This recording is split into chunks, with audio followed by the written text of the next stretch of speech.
Hello friends, आप सभी लोगों का स्वागत है आपके अपने परिवार यूट्यूब चैनल फ्रेशर क्लासेस में। तो फ्रेंड्स, जैसा कि आपका बिहार डीएलएड एंट्रेंस एग्ज़ाम का फ्रेशर क्लासेस चैनल पर प्रैक्टिस सेट सॉल्यूशन करवाया जा रहा है, तो आज जो है इंग्लिश का मॉक टेस्ट नंबर है 15। तो आइए पहला क्वेश्चन स्टार्ट करते हैं। क्या कह रहा है क्वेश्चन, पहले पढ़ लेते हैं। In the following question out of the 4 alternative, आपको जो क्वेश्चन दिया हुआ है उसमें आपको 4 अल्टरनेटिव दिया गया। अल्टरनेटिव मतलब 4 ऑप्शन दिया हुआ गया है। Select the alternative which is the best substitute of the phrase. मतलब जो नीचे आपको एक फ्रेज दिया हुआ है, यहाँ से यहाँ तक एक फ्रेज है ये, उसका एक आपको बेस्ट सब्सटीट्यूट खोजना है, मतलब उसका सही अर्थ जो बता सके, ठीक ना, उस फ्रेज का सही अर्थ बयां कर सके। तो पहले फ्रेज पढ़ते हैं। A tangled mass in something such as hair or wool. A tangle mass in something such as hair or wool, अगर इसका अर्थ देखा जाए तो इसका अर्थ होता है गांठ। क्या अर्थ होता है? गांठ। मतलब नहीं होता है कि धागा होता है उसमें गांठ लग जाता है, तो उसी वही है। तो गांठ अब देखना है कि इस चार अल्टरनेटिव्स में आपका कौन सा गांठ का अर्थ निकल के आ रहा है। तो 4 ऑप्शन को पहले आपको इसका अर्थ आपको मालूम हो तो आप इसका आंसर टिक कर सकते हो। तो पहला ऑप्शन KNOT नॉट है, इसका अर्थ देखा जाए तो इसका अर्थ भी होता है आपका गांठ। तो ऑप्शन ए आपका सही आंसर हो गया। और अदर ऑप्शन अगर चेक कर लिया जाए उसका अर्थ, तो VORTEX, वॉर्टेक्स। वॉर्टेक्स का मतलब होता है बवंडर। क्या मतलब होता है? बवंडर, ठीक ना। और SNOT स्नॉट, स्नॉट का मतलब होता है नाक से निकलने वाला तरल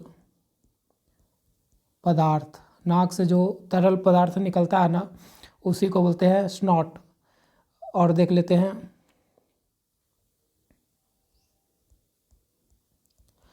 WHORL, इसका अर्थ क्या होता है? ऑप्शन डी का इसका अर्थ होता है पौधे के तने के चारों ओर फैला पत्ता, ठीक है।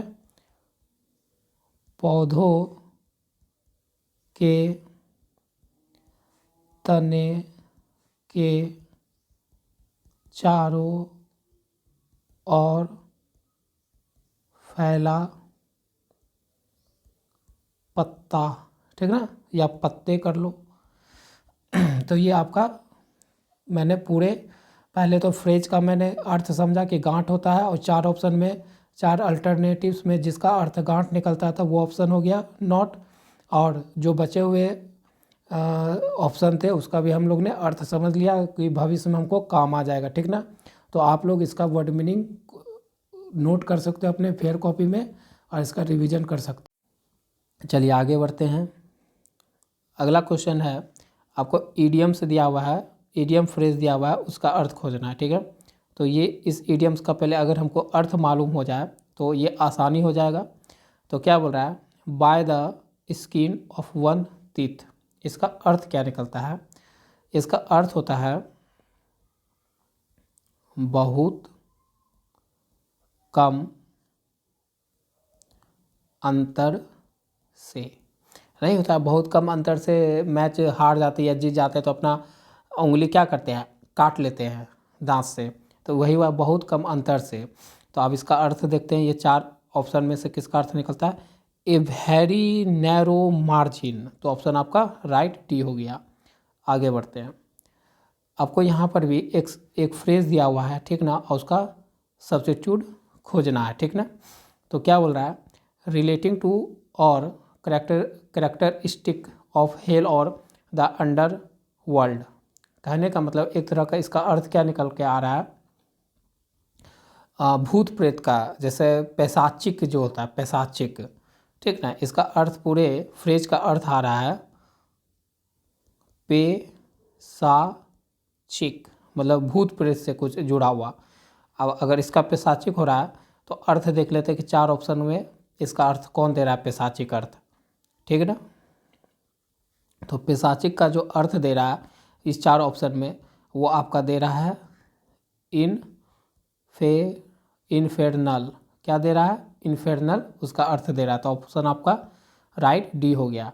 और अदर ऑप्शन का अगर आपको अर्थ समझना है तो वीडियो के साथ बने रहिए। ये हो गया DIABOLICAL, डायबोलिकल का मतलब क्या होता है, इसका अर्थ हो गया अत्यधिक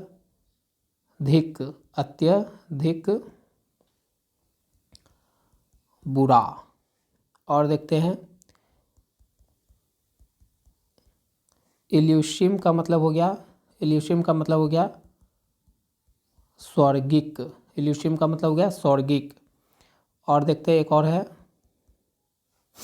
EXECRABLE, एक्सक्रेबल का मतलब होगा भयंकर बोलती है या बहुत बुरा बोल सकते हैं। इसको भी आप बहुत बुरा कह सकते हो, ठीक है।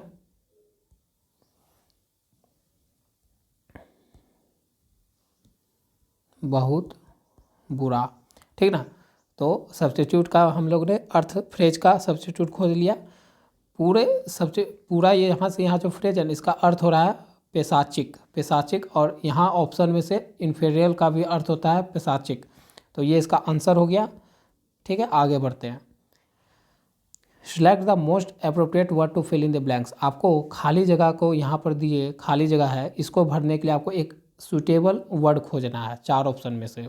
क्या बोल रहा है, पहले सेंटेंस को पढ़ के समझते हैं। The dash chosen for construction, मतलब बनाने के लिए कुछ चीज़ को सिलेक्ट किया गया, चूज किया गया है। ऑफ द ऑफिस, ऑफिस बनाने के लिए, ऑफिस का कंस्ट्रक्शन करने के लिए कोई किसी चीज़ का चूज किया गया है। Is in the heart of the locality, और वो जो जगह है, देखिए पता चल गया। आपको अगर ऑफिस बनाना है, आपको ऑफिस कहीं पर बनवाना है तो आप वो ऑफिस कहाँ पर है, जो भी जहाँ पर भी है वो लोकेलिटी का क्या कहलाता है, वो जगह हृदय कहलाता है, हार्ट कहलाता है। Locality of the heart of the locality, मतलब जहाँ पर वो ऑफिस बना रहा है वो उस जगह का हार्ट कहलाता है, ठीक है। तो इसका मतलब हम यहाँ से यहाँ पर क्या अर्थ निकल के आ रहा है, कुछ प्लेस का अर्थ आ रहा है। तो इस 4 ऑप्शन में जिसका भी अर्थ आ रहा होगा स्थल, तो वो उसका आंसर हो जाएगा। क्योंकि आप ऑफिस बनाओगे और वो जगह जो है, वो लोकेलिटी जो है बहुत ही प्यारा होगा, तो उसे लोग बोल रहा है बहुत प्यारा होगा, तो हार्ट की तरह होगा, बहुत ही मतलब दिल मोहक शहर होगा। तो इसीलिए यहाँ पर क्या होगा, स्थल आएगा। तो स्थल का इंग्लिश वर्ड क्या होता है, पहले सबका अर्थ समझते हैं। CITE, साइट का अर्थ होता है अदालत में तलब करना, अदालत में तलब करना। और SITE का मतलब होता है स्थल, ठीक है। और SIGHT, साइट का मतलब होता है दृश्य, क्या होता है, दृश्य। और SLIGHT, स्लाइट का मतलब क्या होता है, थोड़ा, ठीक है। तो आप अगर कहीं पर ऑफिस बनवा रहे हो और वो ऑफिस ऐसे जगह है कि जो उस लोकेलिटी का हृदय कहलाता है, हार्ट कहलाता है, तो स्थल का ही तो अर्थ आ रहा है। तो स्थल का अर्थ हो रहा है, तो साइट का मतलब होता है स्थल। तो ऑप्शन आपका क्या हो गया, राइट बी, ठीक है। आगे बढ़ते हैं। आपको यहाँ पर एक पैसिव एक्टिव, ये आपका एक्टिव वॉइस दिया हुआ है, इसका आपको पैसिव फॉर्म खोजना है। तो एक्टिव वॉइस का पहले टेंस पहचान लेते हैं। टेंस क्या है, कैन सी का मतलब क्या है, मॉडल, यहाँ पर मॉडल वर्ब है, ठीक है ना। तो टेंस किस में है, मॉडल में, क्योंकि ये कैन से पता चला कि टेंस किस में है, मॉडल में है। अब मॉडल का जब हम पैसिव वॉइस बनाते हैं तो इसका स्ट्रक्चर क्या होता है, उसका स्ट्रक्चर होता है subject plus can plus be plus और V3 प्लस ऑब्जेक्ट, ये होता है स्ट्रक्चर। तो अब स्ट्रक्चर देख लेते हैं कि कैन बी किस में है। यहाँ पर हैड बीन है, कहीं भी कैन बीन है तो ये ख़त्म। यहाँ विल भी है, विल ख़त्म। और यहाँ आर सीन है, ये भी ख़त्म। कैन बी सीन यहीं पर है, तो ऑप्शन डी आपका राइट हो गया। तो आपको जो वॉइस पूछा जाता है बिहार डीएलएड इंट्रेंस एग्जाम में, वो आपका स्ट्रक्चर बेस पे पूछा जाता है। सिर्फ आपको स्ट्रक्चर याद कर लेना है सारे टेंस का, और आप वहाँ पर वॉइस को टैकल कर सकते हो एग्जाम में। आगे बढ़ते हैं। यहाँ पर आपको फिर से एक फिल इन द ब्लैंक्स दिया हुआ है यहाँ पर, और उसमें आपको 4 ऑप्शन दिए गए। उस 4 ऑप्शन में से सही ऑप्शन चूज करके यहाँ पर भरना है। तो क्या बोल रहा है, the craze for taking selfies has only increased our dash with our on image. क्या बोला कि क्रेज मतलब क्या होता है, पागलपन ऑफ टेकिंग सेल्फीज।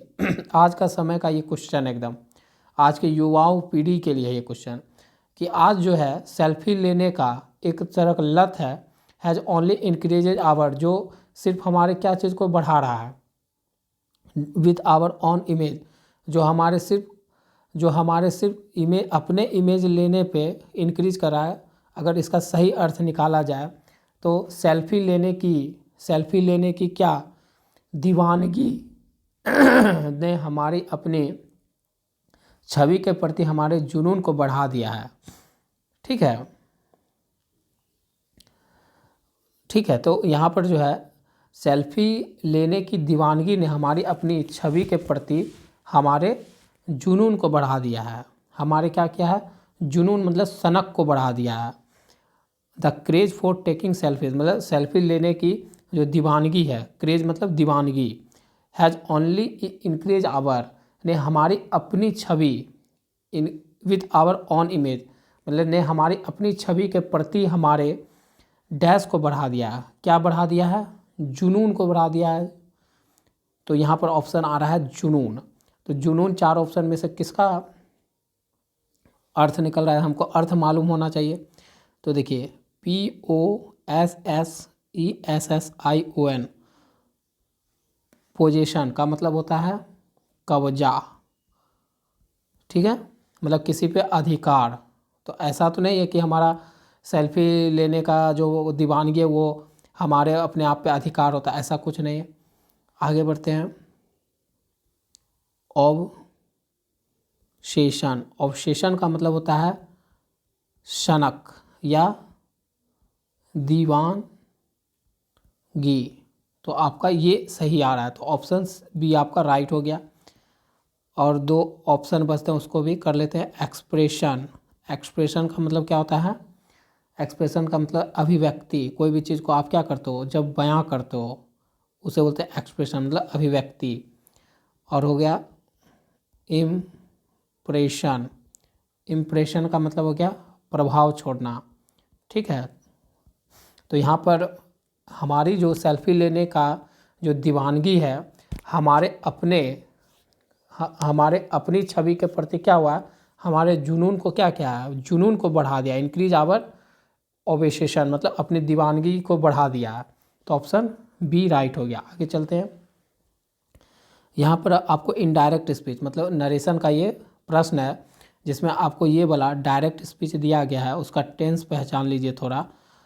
टेंस पहचानिए, उस पर आधार पे बना दीजिए। तो अनंत सेड, यहाँ पर डायरेक्ट स्पीच का जो रिपोर्टिंग वर्ब है, ये रिपोर्टिंग वर्ब कहलाता है। ये किस में है, पास्ट टेंस में है। अगर ये पास्ट टेंस में है इसका मतलब इन्वर्टेड कॉमा के अंदर जो सेंटेंस है उसका टेंस चेंज होगा। तो यहाँ पर देखते हैं कि Anant said that, Anant said that, Anant said that, Anant said that, Anant said that. अब देखिए टेंस होगा तो आई एम है तो इसका मतलब ये क्या है, प्रेजेंट है। तो प्रेजेंट किस में ज़्यादा चेंज होगा, पास्ट में होगा। फ्यूचर में तो होगा नहीं, तो विल आ गया, विल फ्यूचर बता तो ये ख़त्म। इसी तरह आपको टैकल करना होगा। अब देखिए ईज आ गया, प्रेजेंट से वो पास्ट में जाएगा। जो आपका रिपोर्टिंग स्पीच है उसका टेंस किस में बदलेगा, पास्ट टेंस में। तो ईज भी नहीं होगा, ये भी ख़त्म। और देखिए यहाँ पास्ट है वेंट, और यहाँ वाज गोइंग है, तो हमारा ये V2 हो गया यहाँ पर। लेकिन जो प्रेजेंट है जो आपका रिपोर्टिंग स्पीच है वो प्रेजेंट टेंस में तो है, लेकिन वो प्रेजेंट का किस में है, प्रेजेंट कंटिन्यूअस टेंस में है। किस में है, प्रेजेंट कंटिन्यूअस टेंस में है। तो उसका जो चेंज होगा रिपोर्टिंग स्पीच वो किस में होगा, पास्ट कंटिन्यूअस में होगा। किस में होगा, पास्ट कंटिन्यूअस टेंस में। तो ही वाज गोइंग होगा, तो ऑप्शन डी राइट होगा, ऑप्शन ए खत्म। ठीक ना। तो आप इस तरह से सिर्फ टेंस के अर्थ पे आप खेल कर नरेशन को भी टैकल कर सकते हो एग्जाम में। ठीक है, आगे बढ़ते हैं। Select the option which mean the same the group of word. जो ग्रुप ऑफ वर्ड आपको दिया गया है नीचे, उसका आपको 4 ऑप्शन दिए गए, उस 4 ऑप्शन में सही अर्थ जो बयां कर रहा है वो आपको यहाँ पर भर देना है, सिलेक्ट कर लेना है। तो सो स्मॉल और unimportant as to be not worth considering.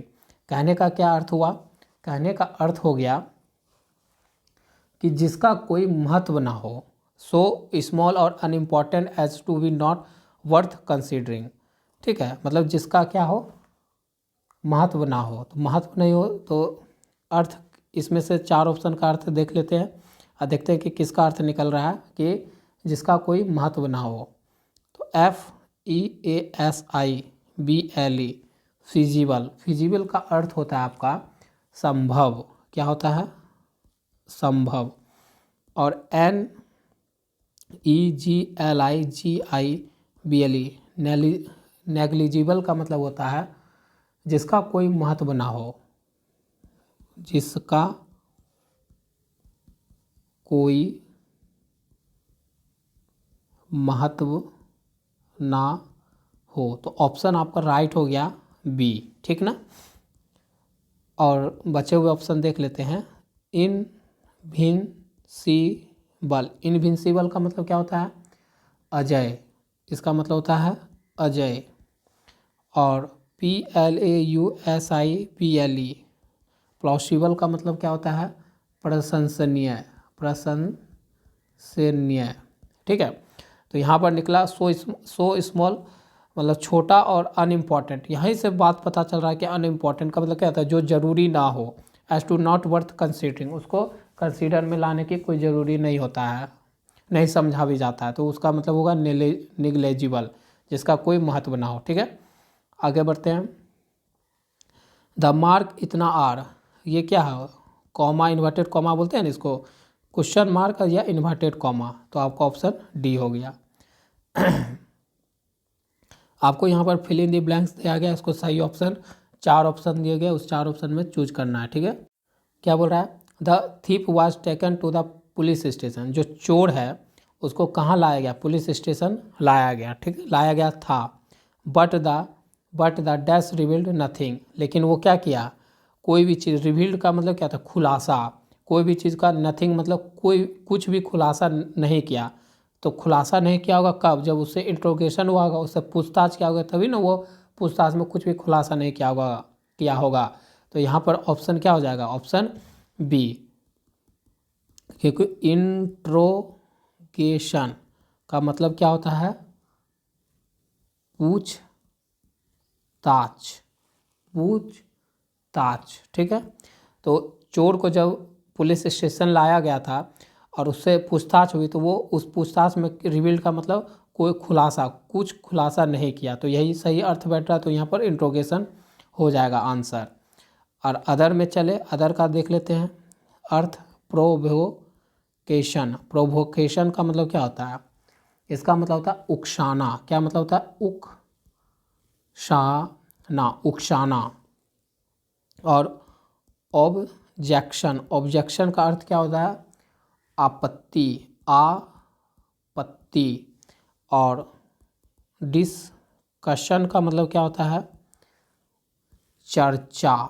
Discussion का होता है चर्चा। ठीक ना। तो जेल ला के उससे चर्चा थोड़ी क्या होगा, जेल ला के उसके आपत्ति थोड़ी दर्शाया होगा, जेल ला के उसको उकसाया थोड़ी होगा, उससे जेल में लाकर, पुलिस स्टेशन में ला के उसको क्या होगा, पूछताछ क्या होगा। तो आपका सही ऑप्शन हो गया इंट्रोगेशन। आइए अगला क्वेश्चन देखते हैं। यहाँ पर भी आपको एक फिल इन दी ब्लैंक्स दिख रहा है और इसको सही 4 ऑप्शन दिए गए, उसमें से आपको चूज करना है। You should pay a little more attention to your dash. You should pay मतलब तुम्हें ध्यान देना चाहिए, थोड़ा सा तुम्हें ध्यान देना चाहिए। A little more attention to your क्या, टू योर अपीयरेंस। अपीयरेंस का अर्थ हो गया बाहरी रूप या स्थिति पर, उपस्थिति पर। तो यहाँ पर ऑप्शन सी राइट हो गया, क्योंकि इसका मतलब होता है तुम्हें जो है थोड़ा सा अपने आप पर क्या करना चाहिए, अटेंशन देना चाहिए टू योर अपीयरेंस। क्योंकि अदर का अपीयरेंस का मतलब हो गया उपस्थिति, उपस्थिति बोलो, ठीक है। और दूसरे अदर जो ऑप्शन है उसके अर्थ देख लेते हैं। एपोर्शन, एपोर्शन का अर्थ क्या होता है, एपोर्शन का अर्थ होता है बांट देना, क्या करना, बांट देना। तो ये तो सही नहीं है, ऑप्शन नहीं सही है। अब देख लेते हैं एपेरिएशन। एपेरिएशन का मतलब होता है भूत प्रेत, क्या होता है, भूत प्रेत, तो ये भी नहीं होगा। और एब्रीहेंशन, एब्रीहेंशन का अर्थ क्या होता है, भय चिंता, भय चिंता, तो ये भी तो नहीं लग रहा है कि तुम्हें should pay a little more attention to your उपस्थिति पे, तुमको अपीयरेंस पे तुमको ध्यान देना चाहिए। सही अर्थ आपका सी हो गया। आगे बढ़ते हैं। आपको यहाँ भी फिल इन दी ब्लैंक्स और उसमें सही ऑप्शन, 4 ऑप्शन में से सही ऑप्शन खोजकर भरना है। We must plant and dash at least 1 tree every year. हमें क्या करना चाहिए, वी मस्ट प्लांट मतलब हमें पौधारोपण करना चाहिए, और हमें अवश्य ही हमें पौधारोपण करना चाहिए। And dash at least 1 tree every year, और कम से कम एक जो पेड़ है प्रत्येक साल पौधारोपण करना चाहिए। और उसका क्या करना चाहिए, उसका देखभाल ही करना चाहिए। उसका देखिए सिर्फ पौधा रोप दीजिएगा और उसका देखभाल नहीं करेगा तो वो मर जाएगा, तो ऐसा रोपने से फायदा क्या। तो यहाँ पर अर्थ आ रहा है कि हमें अवश्य ही पौधारोपण करना चाहिए, और dash at least 1 tree every year, और साल में प्रत्येक साल में एक पौधे का कम से कम क्या करना चाहिए, रोपण करना चाहिए। और उसका क्या करना चाहिए, साथ में प्लांटेड का मतलब हो गया रोपण, ठीक है। एंड और उसका क्या करना चाहिए, देखभाल करना चाहिए, मतलब पौधे की देखभाल करना चाहिए, ठीक है, या पालन पोषण करना चाहिए। तो ऑप्शन यहाँ से सी का आता है। मतलब नूरट्यूड का मतलब होता है पालन पोषण, का मतलब क्या होता है, पालन पोषण, ठीक है। तो ये सही अर्थ निकल रहा था। अदर वर्ड का अर्थ देखोगे तो एबॉलिश का मतलब होता है, एबॉलिश का मतलब होता है समाप्त करना, समाप्त करना। और देखो तो यूटिलाइज, यूटिलाइज का मतलब क्या होता है, उपयोग करना, उपयोग, ठीक है। और इसका तो मैं बता ही दिया। और असेंबल, असेंबल का अर्थ क्या होता है, इकट्ठा करना, ठीक है। तो ये हो गए आपके 4 ऑप्शन, 4 ऑप्शन मैंने डिस्कस कर दिए। आगे बढ़ते हैं। सिलेक्ट, यहाँ पर भी आपको फिल इन द ब्लैंक्स दिया गया और उसमें सही ऑप्शन खोज के भरना है। Every night going to bed the thank God for his gift. तो ये तो बहुत ही सिंपल पूछा कि सोने से पहले, every night going to bed मतलब बिस्तर पर जाने से पहले, मतलब प्रत्येक रात बिस्तर पर जाने से पहले ही thank God for his gift. हमें क्या करना चाहिए, भगवान को वह जो है ही मतलब वह जो है गॉड का धन्यवाद करता है फॉर हिज गिफ्ट, उसके अपने गिफ्ट के लिए। तो यहाँ तो सबसे अच्छा आ रहा है बिफोर, तो ऑप्शन डी राइट हो जाएगा। आगे बढ़ते हैं। यहाँ पर भी आपको एक फिल इन दी ब्लैंक्स दिया जा रहा है, उसमें सही ऑप्शन खोज कर भरना है। सही ऑप्शन आपका इधर है, ठीक है। तो देखिए the dash has created a havoc in the world, whole world. क्या कह रहा है कि the dash has created a havoc in the whole world, मतलब पूरे विश्व में एक हैवॉक का मतलब हो गया। तो इस क्वेश्चन का क्या हुआ, the dash has created a havoc in the, havoc का मतलब क्या होता है? हेवॉक का मतलब होता है तबाही, यही ना, तबाही। तो the dash has created havoc in the whole world, मतलब पूरे दुनिया में ये तबाही एक तरह से पूरी दुनिया में तबाही मचा रखी है। क्या क्या मचा रखी है तबाही? तो ऑप्शन डी। तो चारों ऑप्शन का अर्थ आपको समझना होगा। तो यहाँ से ऐसे तो पेंडेमिक, पेंडेमिक मतलब क्या होता है? महामारी, ठीक ना। तो आप सही अर्थ क्या निकल के आता है कि इस महामारी ने पूरी दुनिया में, होल वर्ल्ड का मतलब पूरी दुनिया में तबाही मचा रखी है। क्रिएटेड मतलब तबाही मचा रखी है। तो यहाँ पर सबसे अच्छा ऑप्शन हो गया पेंडेमिक। प्रीफिक्स तो वो होता है जो सेंटेंस के क्या होता है, किसी भी वर्ड के, किसी भी कोई भी वर्ड हो उसके आगे में जो लगता है उसे क्या बोलते हैं? प्रीफिक्स बोलते हैं।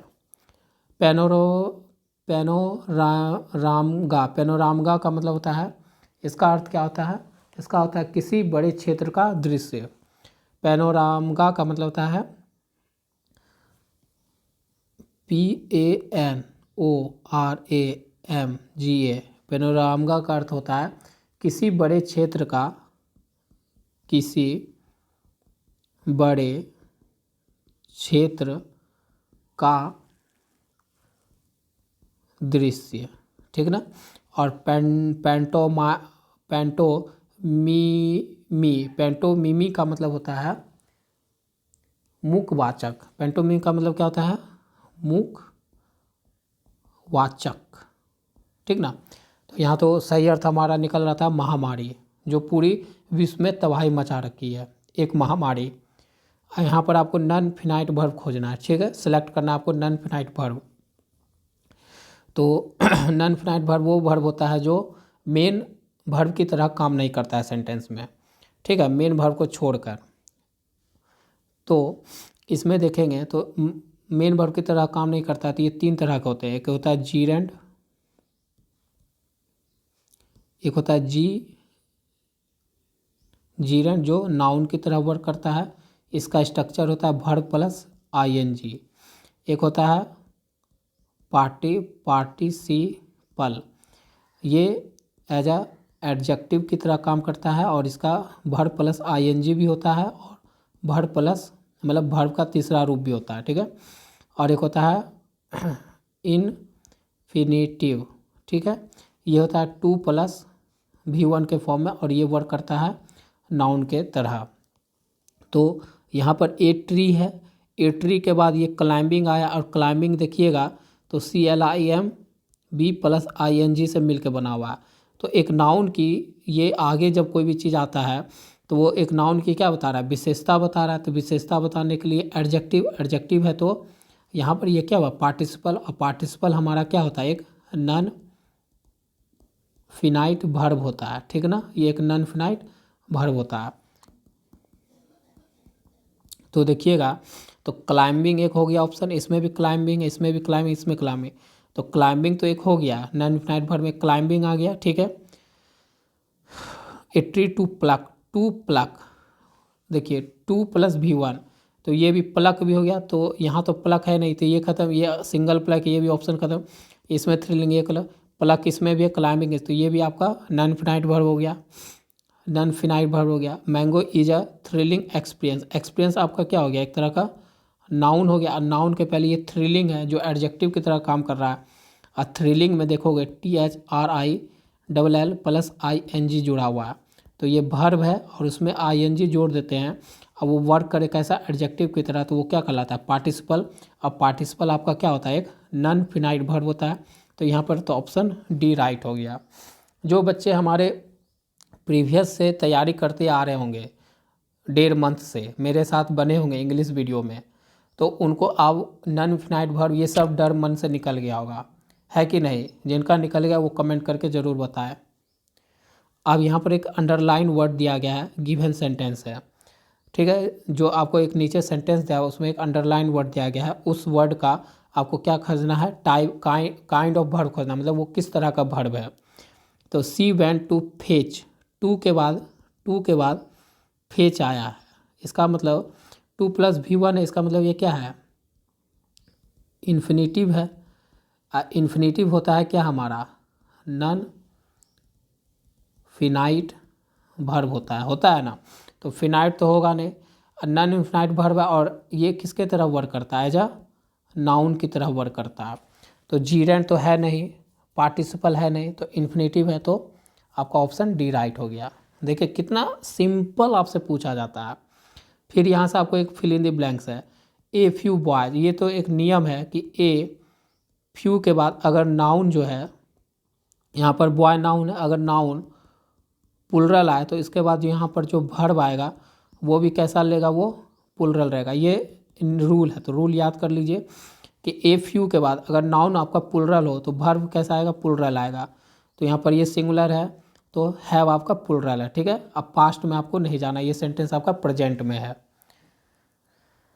तो सी ऑप्शन हो गया राइट। आगे बढ़ते हैं, यहाँ पर आपको एक कंडीशनल सेंटेंस बनाना है, ठीक है।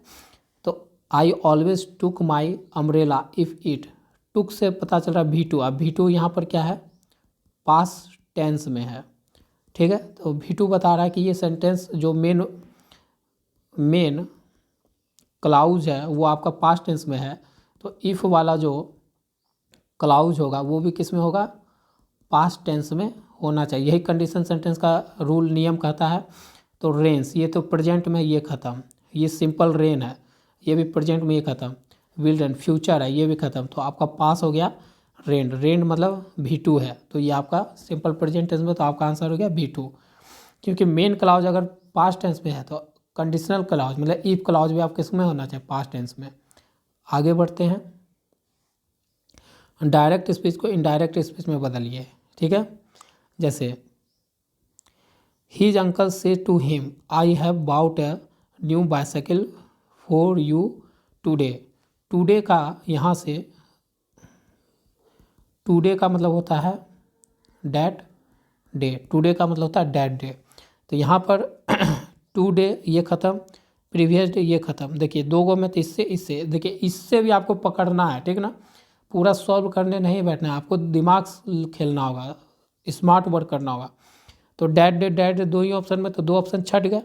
अब बचा हमारा आगे देख लेते हैं। आई आपका फर्स्ट पर्सन है जो सब्जेक्ट के अनुसार बदलता है। हिज अंकल मतलब यहाँ पर क्या है, एक लड़का की बात हो रहा है, तो लड़का के लिए वी थोड़ू आएगा, ये नहीं, तो ही आएगा, तो ही। तो आपका ऑप्शन क्या होगा, राइट है। देखिए कितना आसानी से हम इसको टैकल कर लिए। आप देखिए फिल इन दी ब्लैंक से आपको खाली जगह सही ऑप्शन भरना है। अगस्त कम डैश जुलाई, अगस्त जो आता है जुलाई के क्या आता है, बाद ही आता है। जून, जुलाई, अगस्त, तो अगस्त देखिए कहाँ आया, अगस्त जो है जुलाई के बाद आया, तो यहाँ पर आफ्टर हो जाएगा, ठीक है। ऑप्शन सी राइट हो जाएगा।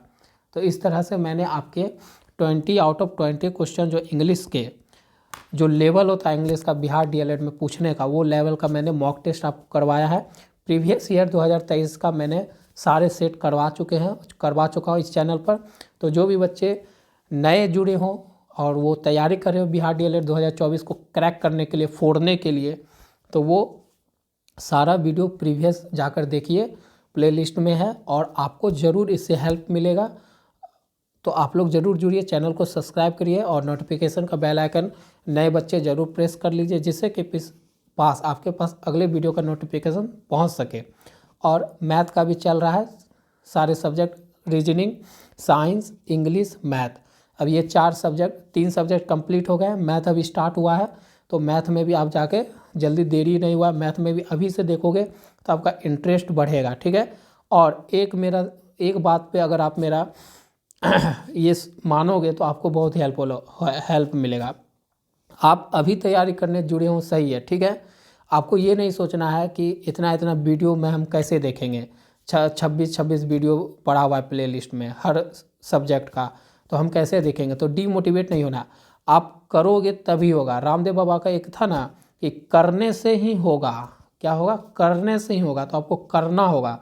आप ये सोच के डर जाओगे पहले कि नहीं बहुत वीडियो है कैसे होगा तैयारी, नहीं, करने से ही होगा। तो आप पहले स्टार्ट करो, ठीक है ना। तो आपसे मिलते हैं नेक्स्ट वीडियो में। आज के लिए बस इतना ही, धन्यवाद।